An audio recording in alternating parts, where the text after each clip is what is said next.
Graphical method से। तो नहीं समझ में आया था।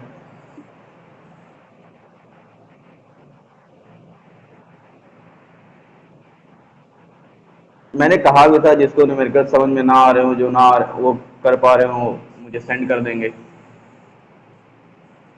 जो क्वेश्चन में प्रॉब्लम होगी मुझे सेंड कर दीजिए, तो मैं सॉल्व करके आपको बता दूंगा या लाइव क्लास में डिस्कस कर दूंगा। वो भी नहीं किया तुमने। हम्म। मैंने कहा था लाइव क्लास में मतलब वो जो क्वेश्चन ना आ रहे हो उन क्वेश्चंस को मेरे व्हाट्सएप पे सेंड कर देना, तो मैं उसको लाइव क्लास में बता दूंगा या व्हाट्सएप पे ही समझा दूंगा।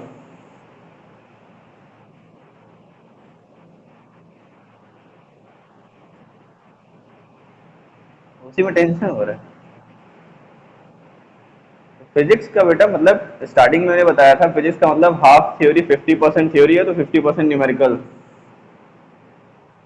न्यूमेरिकल के बिना तो काम नहीं चलेगा।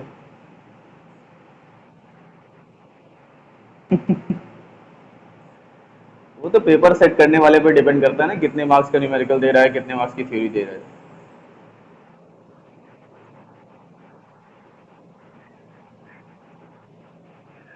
अब ये बात है, एक तरफ कह रही हो अच्छा पेपर बनाते हैं, उसके बाद कह रही हो खराब हो जाता है दिमाग।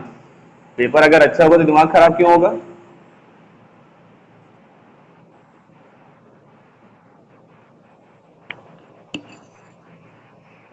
बहुत गंदा पढ़ाते हैं और पेपर बहुत टफ बनाते हैं।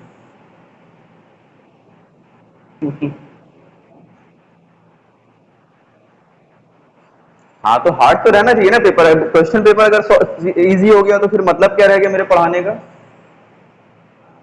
जान दे दे करके तो पढ़ाते हैं। चलो फिलहाल लगाते रहना, क्वेश्चंस लगाते रहो, नहीं आता तो पूछते रहना, बीच बीच में बताते रहेंगे ऐसे ही, लाइव क्लास में ही बताते रहेंगे। पूछा करो, अगर पूछा करोगे व्हाट्सएप पे मेरे आ जाएगा तो मैं उसको बताऊंगा जरूर एक बार। ठीक है। लेकिन नाम लिख करके तब सेंड किया करो कि हाँ मैंने पूछा है, मुझे याद रहे, पता नहीं किसका रहता है क्वेश्चन, भूल जाता हूँ फिर मैं। नाम हम लिखते नहीं हो, ऐसे ही भेज देते हो तुम लोग, पहचानना मुश्किल हो जाता है।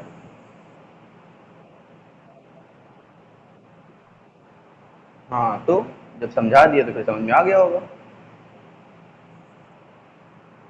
चलो फिलहाल नेक्स्ट चैप्टर स्टार्ट करते हैं आज से, force and laws of motion, है ना? Force and laws of motion, chapter number 2। अपने आप को म्यूट कर लीजिए अब। चलिए पढ़ेंगे हम लोग chapter number 2, force and laws of motion. Force क्या होता है, फोर्स के बारे में पढ़ेंगे, फोर्स की डेफिनेशन को जानेंगे, फोर्स कितने टाइप के हो सकते हैं, कौन कौन से फोर्सेस होते हैं दुनिया में, हमारी डेली लाइफ में हम कौन कौन से फोर्सेस से मिलते जुलते हैं, उन सब के बारे में। उसके बाद लॉज ऑफ मोशन, न्यूटन भाई साहब थे, बहुत अच्छे साइंटिस्ट थे। उन्होंने फिलोसफर भी थे, हालांकि साथ साथ वो फिलोसफर भी थे, शायरी शेर और कहते थे, शायरी वायरी कहते थे, अपने इंग्लिश में कहते थे इसलिए पढ़ने नहीं पड़ती थी हम लोगों को। तो लॉज ऑफ मोशन उन्होंने कुछ लॉज भी बनाए, बहुत इंपॉर्टेंट लॉज कुछ बनाए थे। तो वो लॉज हमारी जिंदगी में आज तक इन्वॉल्व हैं। अगर वो लॉज शायद ना दिए होते तो फिजिक्स इतनी आगे ना बढ़ पाती। फिजिक्स के इतने आगे बढ़ने का सबसे बड़ा कारण था न्यूटन का लॉ देना, लॉज ऑफ मोशन बनाना। बहुत बड़ा हाथ था इसमें न्यूटन का, फिजिक्स में खास करके। जो क्लासिकल फिजिक्स थी, जो पुराने से फिजिक्स चली आ रही थी, आजकल की फिजिक्स में तो न्यूटन का कोई हाथ नहीं है, जो आजकल की फिजिक्स जैसे चल रही है। आज देखो फिजिक्स को दो पार्ट में बांटा गया था, ब्रांचेस में बांटा गया। एक तो क्लासिकल फिजिक्स जो पुराने जमाने से कोई फिजिक्स पढ़ते चले आ रहे हैं, और दूसरी फिजिक्स मॉडर्न फिजिक्स है जो आजकल हम लोग पढ़ रहे हैं, जिसमें टेक्नोलॉजी की बात होती है, जहां पर हम लैपटॉप की बात करते हैं, मोबाइल की बात करते हैं, कैमरे की क्वालिटी को बढ़ाने की बात करते हैं। ये सारी चीजें आजकल मॉडर्न फिजिक्स में पढ़ाई जाती हैं। तो ये सारी चीजें ऐसी हैं जो कभी चेंज नहीं होंगी, मतलब ये लॉज नए इंप्लीमेंट नहीं हो सकते इसमें। बट आजकल के फिजिक्स में कुछ ना कुछ नया होता चला जा रहा है, पर डे हम कुछ ना कुछ नए सीखते चले जा रहे हैं। साइंटिस्ट पर डे कुछ ना कुछ नया इन्वेंशन करते चले जा रहे हैं, कुछ ना कुछ चीजों को मिलाते हैं, जोड़ते हैं और नई चीजें बनती चली जाती हैं। तो फिलहाल ये तो फिजिक्स के बारे में था, फिजिक्स के बारे में हमें ज्यादा डिस्कस नहीं करना है, हमें पढ़ना है आज force. And laws of motion. तो फोर्स है क्या, व्हाट इज फोर्स? अगर हम स्टार्ट करें चैप्टर को तो पहली हेडिंग ही मिलेगी हमें फोर्स। फोर्स क्या है? अगर हम किसी ऑब्जेक्ट पर फोर्स लगाते हैं, किसी ऑब्जेक्ट पर हम अप्लाई करते हैं फोर्स, फोर्स का मतलब क्या है? अगर हम किसी ऑब्जेक्ट की पोजीशन को चेंज करने की कोशिश करते हैं, अगर कोई ऑब्जेक्ट कहीं रखी हुई है, हम उसकी पोजीशन चेंज करने की कोशिश करते हैं, तो जो एफर्ट हम लगाते हैं, जो एफर्ट हम लगाते हैं उस ऑब्जेक्ट की पोजीशन को चेंज करने के लिए, वो एफर्ट ही फोर्स है। आप ये नहीं कह सकते कि बॉडी में जब तक मोशन ना हो, जब तक वो पोजीशन चेंज ना हो, तब तक फोर्स नहीं होगा। बिल्कुल हो सकता है फोर्स। अगर हम एफर्ट भी लगा रहे हैं तब भी वो फोर्स ही कहलाएगा। अगर उस बॉडी की पोजीशन में चेंज नहीं आ रहा है, इसका मतलब ये नहीं होगा कि हमने फोर्स नहीं लगाया। हमने फोर्स लगाया बट बॉडी की पोजीशन में चेंज नहीं आया, तो हम क्या कह सकते हैं? फोर्स क्या है?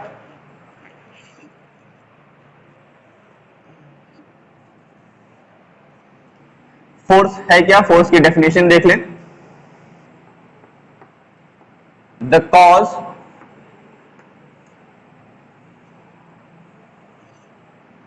in the form of push or pull which changes or tends to change the position of an object। क्या होता है फोर्स? क्या होता है? The cause in the form of push और पुल। कारण होता है। किसका कारण होता है? किस फॉर्म में होता है? तो पुश और पुल के फॉर्म में होता है। वो कारण जिसकी वजह से कोई ऑब्जेक्ट विच चेंजेस और tends to change the position of object, जिसके कारण से किसी ऑब्जेक्ट की पोजीशन चेंज हो जाती है या चेंज होने का प्रयास करती है। तो the cause in the form of push और पुल bye which changes or tends to change the position of an object। मे भी समझ में आया होगा। किसी को ना समझ में आई हो फोर्स की डेफिनेशन? आसान है वैसे, समझ में आ गया होगा। फोर्स है क्या? फोर्स क्या? टेंस का मतलब कोशिश करना, प्रयास करना। तो अगर कभी हम क्या करते हैं, हम किसी बॉडी पर फोर्स लगा रहे हैं, या तो फोर्स लगाने से उस किसी मतलब कारण है, कुछ ना कुछ फोर्स है, या तो फोर्स से लगाने के कारण से क्या होगा, बॉडी की पोजीशन रियल में चेंज हो जाएगी, या तो चेंज नहीं हो सकती। हो सकता है बॉडी की पोजीशन चेंज ना हो, ठीक है। तो क्या होगा, या तो चेंज हो जाएगा या तो चेंज करने की कोशिश करेगा। जो कारण होता है जिसके कारण से किसी बॉडी की पोजीशन में चेंज आती है, पोजीशन में चेंज आ जाए या फिर चेंज होने का प्रयास हो, वो क्या कहलाता है? फोर्स कहलाता है। The cause in the form of push और पुल। और जो फोर्स होगा वो किस फॉर्म में होगा?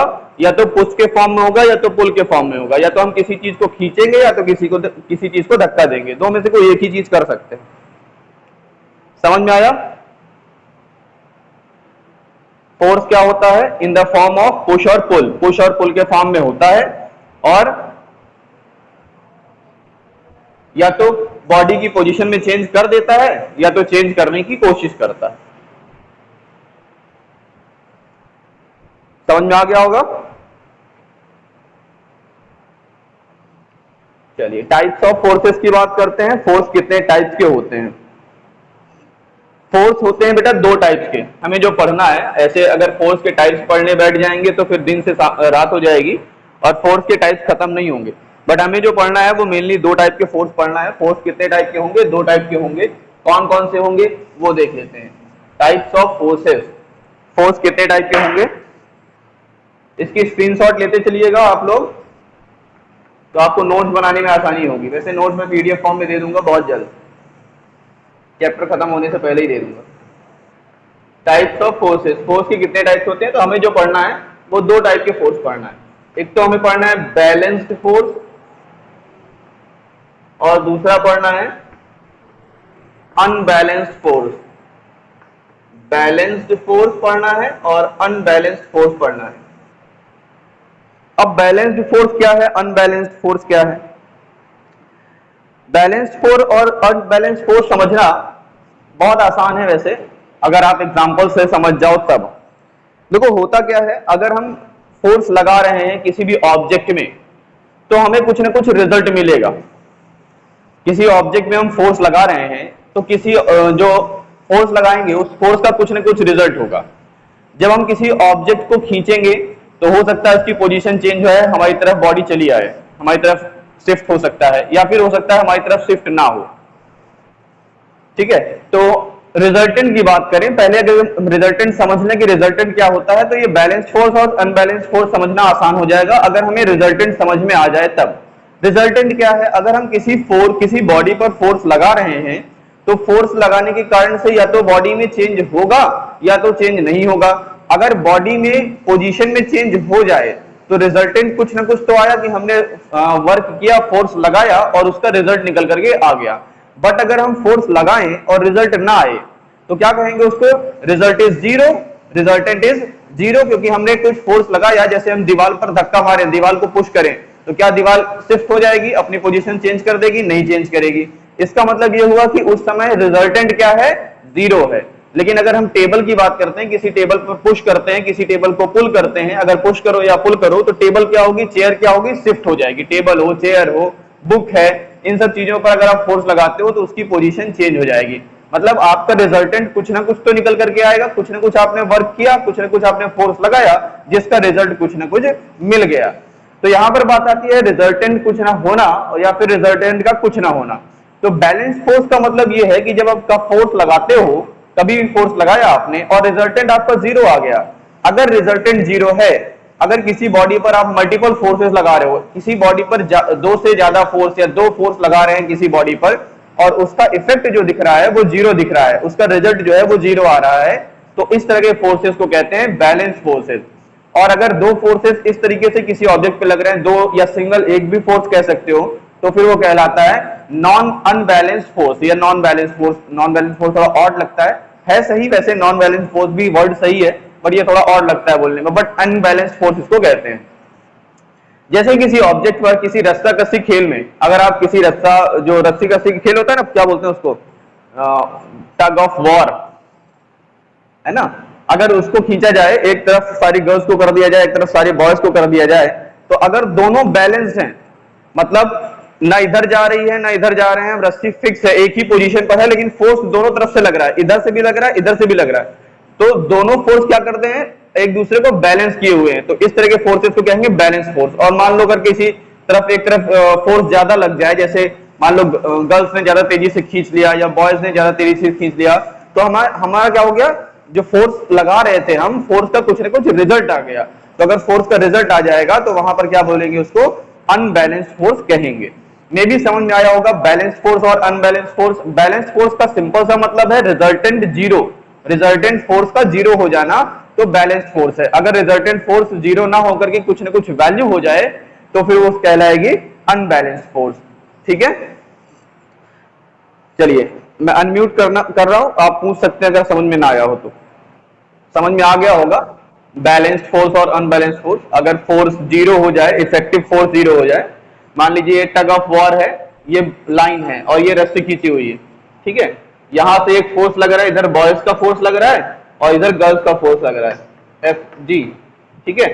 अगर दोनों का फोर्स बराबर है, दोनों का फोर्स बराबर है, मतलब एफ बी जो फोर्स लगा रहा है और एफ जी जो फोर्स लगा रहे हैं, गर्ल्स जो फोर्स लगा रही हैं, बॉयज जो फोर्स लगा रही हैं, दोनों फोर्स बराबर हैं और अपोजिट डायरेक्शन में। देखो ये डायरेक्शन इधर है और इसकी डायरेक्शन इधर है, भाई ये अपनी तरफ खींचेंगे, ये अपनी तरफ खींचेंगे, तो दोनों अपोजिट डायरेक्शन में है और ये रस्सी एक जगह फिक्स होगी क्योंकि एफ बी और एफ जी दोनों बराबर फोर्स लगा रहे हैं, तो रस्सी ना इधर जाएगी ना इधर जाएगी, तो इस कंडीशन को कहेंगे बैलेंस्ड फोर्स।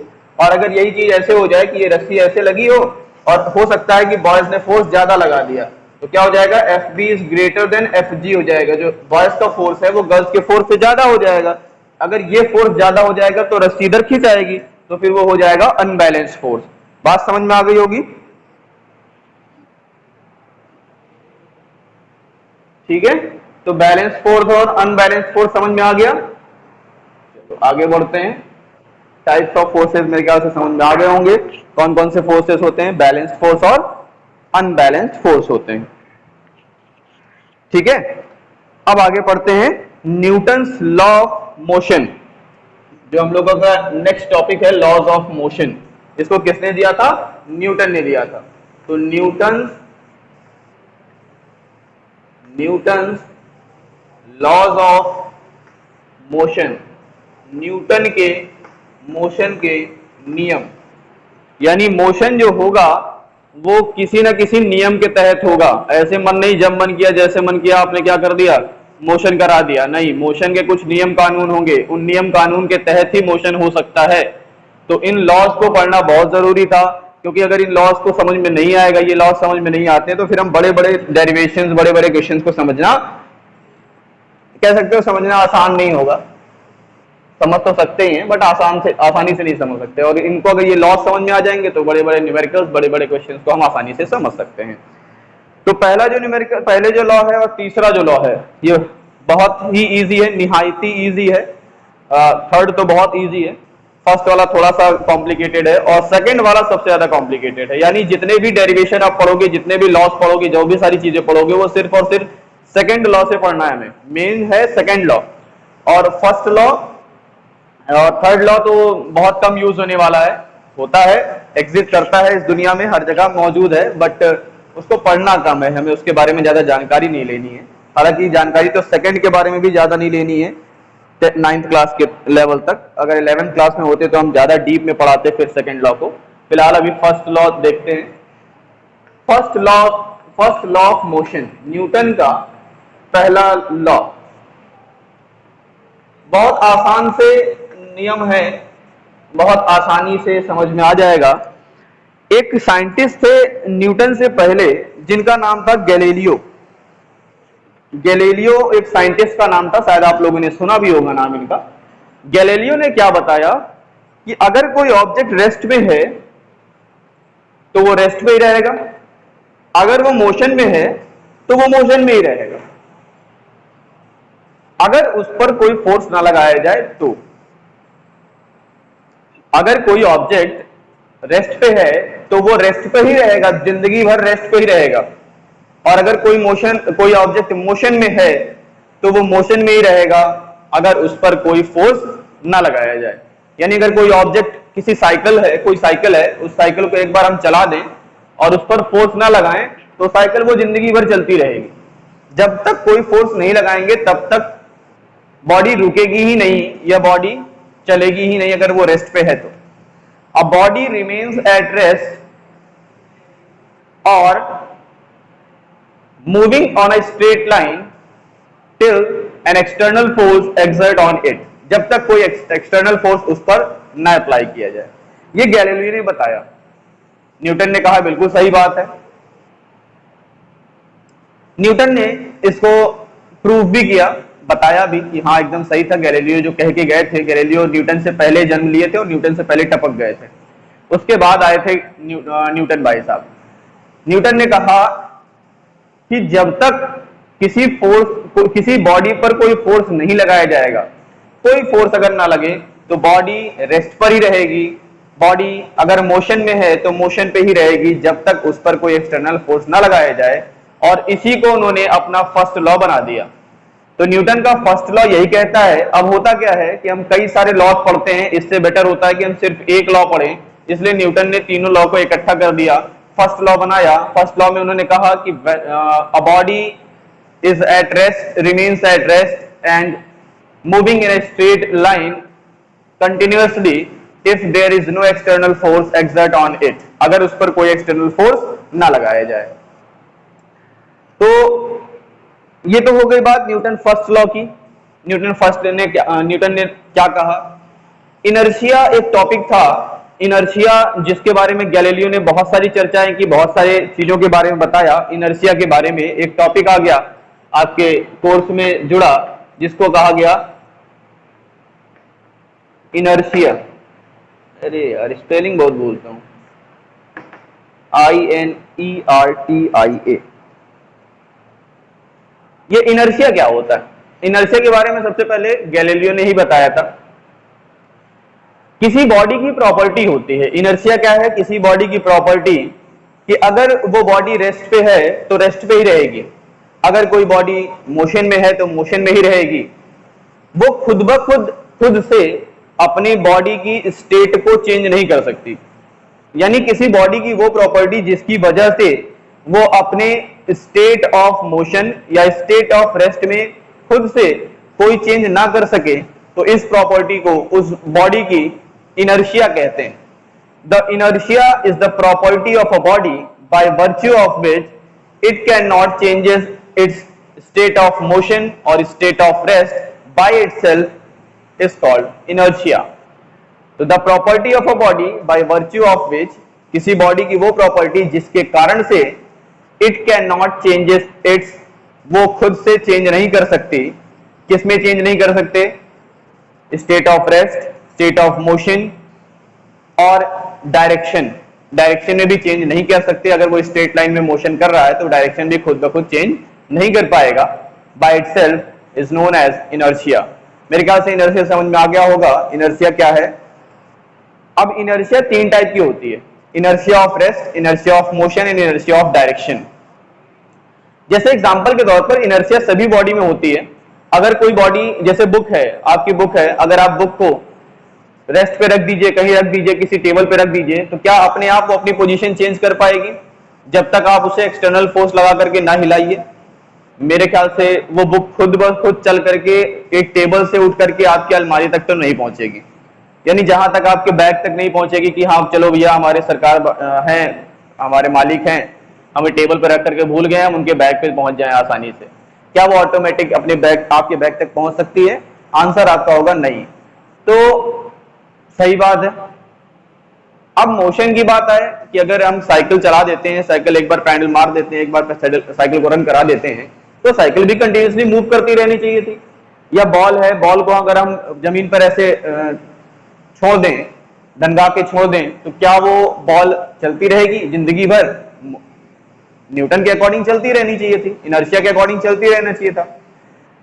इनर्शिया के अकॉर्डिंग अगर कोई बॉडी मोशन में है तो खुद से वो अपने बॉडी के स्टेट ऑफ मोशन को रोक नहीं सकते, मतलब स्टेट ऑफ मोशन को चेंज नहीं कर सकता। यही तो इनर्शिया है। इनर्शिया का मतलब अगर कोई बॉडी स्टेट ऑफ रेस्ट पे है तो वो रेस्ट पे ही रहेगी, मोशन में है तो मोशन पे ही रहेगी, खुद से अपने state of motion, state of rest पर चेंज नहीं कर सकते। बिल्कुल सही बात है। अगर किसी बॉल को हम राउंड कर देते हैं, जमीन पर छोड़ देते हैं, तो वो बॉल कुछ दूर जाकर के रुक जाती है। रुकने का कारण यह होता है क्योंकि जमीन और बॉल के बीच में कांटेक्ट होता है, जिसके कारण से फोर्स लगता है, जिसे हम कहते हैं फ्रिक्शनल फोर्स। अगर वो फ्रिक्शनल फोर्स ना होता तो बॉडी को रोकने वाला कोई एक्सटर्नल फोर्स ना होता। यहाँ पर बॉडी को रोकने के लिए, बॉल को रोकने के लिए एक एक्सटर्नल फोर्स वर्क करता है, जिसकी वजह से बॉल कुछ दूर जाकर के रुक जाती है। इसी तरह से साइकिल की भी बात होती है। साइकिल को रोड पर जब हम चलाते हैं तो रोड और टायर के बीच में जो कांटेक्ट होता है, जिसके कारण से फ्रिक्शनल फोर्स लगता है, वो फ्रिक्शनल फोर्स बॉडी को मोशन में आने से रोक देता है, मोशन करने से रोक देता है, जिस वजह से बॉडी रुक जाती है। एक्सटर्नल फोर्स वहां पे वर्क किया। अगर ये एक्सटर्नल फोर्स ना होता तो बॉडी कभी भी रुकती नहीं, हमेशा मोशन करती रहती। अगर एक बार हम मोशन कर देते तो बॉडी हमेशा मोशन में ही रहती। तो इनर्शिया बिल्कुल ट्रू है कि अगर हम कोई बॉडी मोशन में है तो वो बॉडी मोशन में ही रहना चाहती है, अगर कोई बॉडी रेस्ट में है तो वो रेस्ट में ही रहना चाहती है, वो खुद से अपनी स्टेट ऑफ मोशन या स्टेट ऑफ रेस्ट में चेंज नहीं कर सकती। जैसे साइकिल हम चलाते हैं तो साइकिल या बाइक चलाते समय अगर हम मोड़ आता है तो क्या गाड़ी अपने आप मुड़ जाती है? बिल्कुल नहीं, हमें हैंडल पर फोर्स लगाकर उसे मोड़ना पड़ता है, एक्सटर्नल फोर्स लगाना पड़ता है, तब उसकी डायरेक्शन चेंज होती है। अदरवाइज वो स्ट्रेट डायरेक्शन में चले जाओगे और सीधे दीवार में ठोक दोगे। तो वो चीज ऐसा नहीं होता, हमें क्या करना पड़ता है? डायरेक्शन चेंज करनी पड़ती है, डायरेक्शन खुद से चेंज नहीं होता। तो इस तरीके से जो इनर्शिया हुए वो तीन टाइप का इनर्शिया बनता है। इनर्शिया ऑफ रेस्ट, यानी किसी बॉडी की वो प्रॉपर्टी जिसके कारण से कोई बॉडी स्टेट ऑफ रेस्ट में खुद से चेंज ना कर पाए, वो कहलाती है inertia of rest. And inertia of motion, the property of a body by virtue of which it cannot changes its state of motion by itself, is called inertia of motion. And inertia of direction क्या होता है? The property of a body by virtue of which it cannot changes its direction by itself is called inertia of direction. मे भी समझ में आया होगा examples के साथ। और इनर्शिया कितने टाइप की होती है? फर्स्ट लॉ ऑफ मोशन क्या है? फर्स्ट लॉ ऑफ मोशन क्या है? A body can not changes is state of rest, state of motion by itself rather than या till an external force exert on it. तो inertia में और इसमें, inertia में और फर्स्ट लॉ ऑफ मोशन में थोड़ा सा डिफरेंस है। इनर्शिया कहता है कि बॉडी में खुद से चेंज नहीं हो सकता, फर्स्ट लॉ ऑफ मोशन कहता है कि चेंजेस हो सकता है। कब चेंज होगा? जब हम एक्सटर्नल फोर्स लगाएंगे तब चेंज होगा। बस इतना थोड़ा सा डिफरेंस है फर्स्ट लॉ ऑफ मोशन और इनर्शिया में, दोनों सेम है, एक जैसा ही है। पूछिए भाई। इनर्शिया भी समझ में आ गया, फर्स्ट लॉ ऑफ मोशन समझ में आ गया। इनर्शिया के अगर एग्जांपल लेना चाहो तो इनर्शिया के एग्जांपल्स बहुत सारे हैं। मैं एग्जांपल्स अगर देने बैठ जाऊं तो बहुत सारे एग्जांपल्स होंगे। अच्छा चलिए एग्जांपल्स देखिए। इनर्शिया ऑफ रेस्ट का चाहते हो, इनर्शिया ऑफ मोशन का? दोनों के, दोनों बता दें? चलो दोनों देख लो, दोनों में बता देता हूं। इनर्शिया ऑफ रेस्ट का भी बता देता हूं, इनर्शिया ऑफ मोशन का भी बता देता हूं। देखो इनर्शिया ऑफ रेस्ट के कुछ एग्जांपल्स देखो, बहुत सिंपल एग्जांपल है, आप किए हो, ये सारी चीजें आप देख चुके हो, आप कहोगे हाँ सर बिल्कुल सही बताया आपने। इनर्शिया ऑफ रेस्ट एग्जिट कर रही है। कैसे? कभी ग्लास के ऊपर जो ताश खेलने वाला कार्ड होता है, ग्लास के ऊपर कार्ड रख दीजिए, उस कार्ड के ऊपर एक कॉइन रख दीजिए। अब झटके से उस कार्ड को आप स्ट्राइक कीजिए तो कार्ड बाहर निकल जाएगा, कॉइन सीधे कहां जाएगा? ग्लास के अंदर। ऐसा क्यों होता है? क्योंकि जब आपने ग्लास के ऊपर कार्ड रखा, कार्ड के ऊपर कॉइन रखा, तो हुआ क्या? मान लीजिए ये ग्लास है, ये कार्ड है और इसके ऊपर आपने कॉइन रख दिया, यहां पर कॉइन रख दिया। तो जब आप स्ट्राइक करोगे इसको, कार्ड को स्ट्राइक करोगे, कार्ड को स्ट्राइक करोगे तो होगा क्या? दोनों चीज रेस्ट में है, कार्ड भी रेस्ट पे है और कॉइन भी रेस्ट पर है।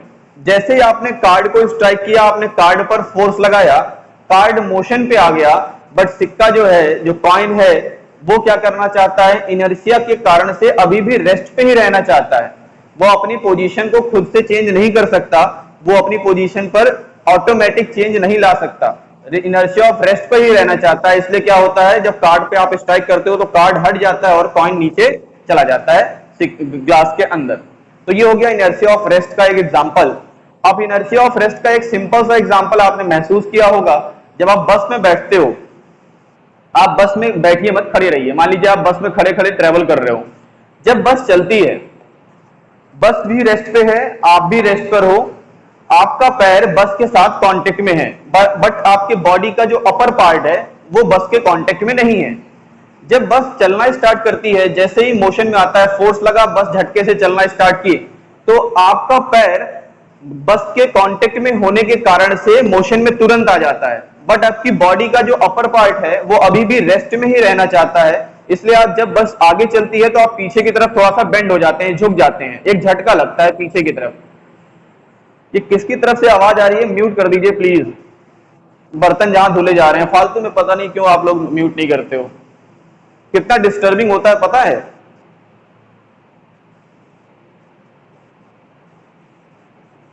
पढ़ने बैठे हो, कई बार तुम लोगों को समझा चुका हूं, मानते ही नहीं हो।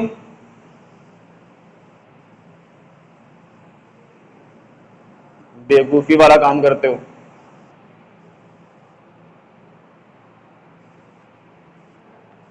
पीछे जाने का मतलब क्या है? कि आपकी बॉडी का अपर पार्ट अभी भी रेस्ट में ही रहना चाहता है, वो खुद से अपनी पोजीशन चेंज नहीं कर सकता, जिस वजह से आप पीछे की तरफ बेंड कर जाते हो। इसी तरीके से क्या होता है, अगर हम इनर्शिया ऑफ मोशन की बात करें तो इनर्शिया ऑफ मोशन का एक एग्जांपल मैं आपको देता हूं। जैसे आप बस में ही ट्रेवल कर रहे हैं, बस मोशन में है, मोशन में आती है, बस मोशन में रहेगी तो आपके बॉडी का पूरा पार्ट, चाहे वो अपर पार्ट हो चाहे वो लोअर पार्ट हो, पूरा मोशन में रहता है। अगर अचानक से बस में ब्रेक लगता है तो बस आई रेस्ट पर, आपकी बॉडी यानी जो पैर है, आपका लेग है, वो बस के साथ कांटेक्ट में है। इसीलिए बस के साथ कांटेक्ट में होने के कारण से जैसे ही बस स्टॉप करती है, मोशन रेस्ट पे आता है, बस रेस्ट पर आती है, आपकी बॉडी का लोअर पार्ट यानी पैर तुरंत ही क्या आ जाते हैं? रेस्ट पे आ जाते हैं।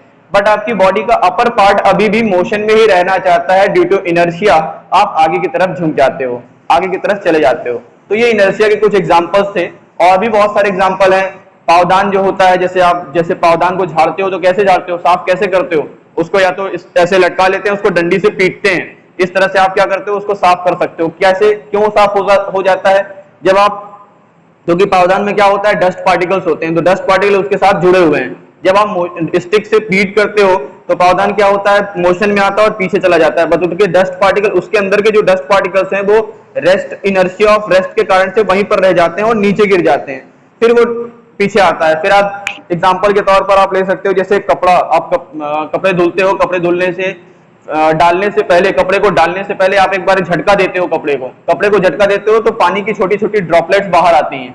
क्यों बाहर आती हैं? सिंपल सा रीजन है, due to inertia of motion के कारण से। जब आप शर्ट है या कोई कपड़ा है, कोई कपड़े को धो करके जब ऊपर की तरफ, जब आपको ऐसे उसको झटका देते हो, इसको ऊपर की तरफ ले जाते हो, ऊपर की तरफ ले जाते हो तो पानी की ड्रॉपलेट्स और कपड़ा दोनों जो है उसकी मोशन ऊपर की तरफ हो जाती है, ऊपर जाने लगते हैं। लेकिन जैसे आप उसको झटके नीचे से लाते हो, कपड़े नीचे की तरफ लाते हो, जैसे ही कपड़ा नीचे लाते हो तो पानी की ड्रॉपलेट्स इनर्शिया के कारण से ऊपर ही जाना चाहती हैं, वो इसलिए ऊपर हो जाती हैं, और कपड़ा झटके से नीचे लाते हो, तुरंत उसके मोशन को आप चेंज कर देते हो, जिस कारण से कपड़ा नीचे आ जाता है और पानी की ड्रॉपलेट्स ऊपर रह जाती हैं।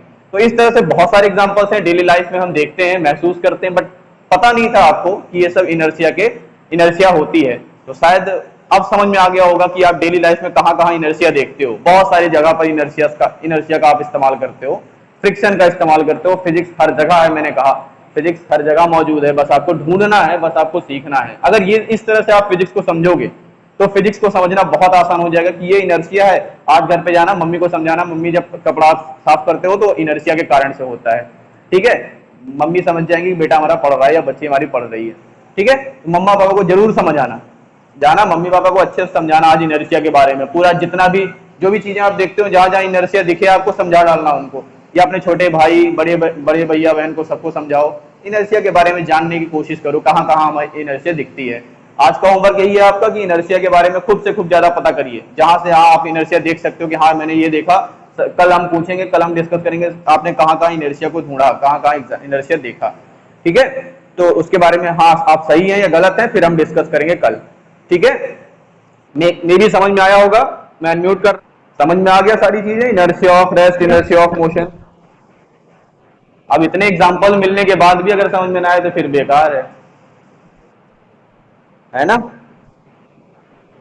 चलो बढ़िया, सेकेंड लॉ ऑफ मोशन अब कल पढ़ेंगे, ठीक है। आज के लिए इनर्शिया बहुत है, कल हम लोग सेकेंड लॉ ऑफ मोशन और थर्ड लॉ ऑफ मोशन पढ़ेंगे, दो ही चीज कल पढ़ेंगे। फर्स्ट लॉ ऑफ मोशन आज पढ़ लिया, कल सेकेंड लॉ ऑफ मोशन और थर्ड लॉ ऑफ मोशन पढ़ेंगे, ठीक है ना। और कुछ एग्जांपल्स उसके भी लेकर के आएंगे और कुछ न्यूमेरिकल्स भी रहेंगे।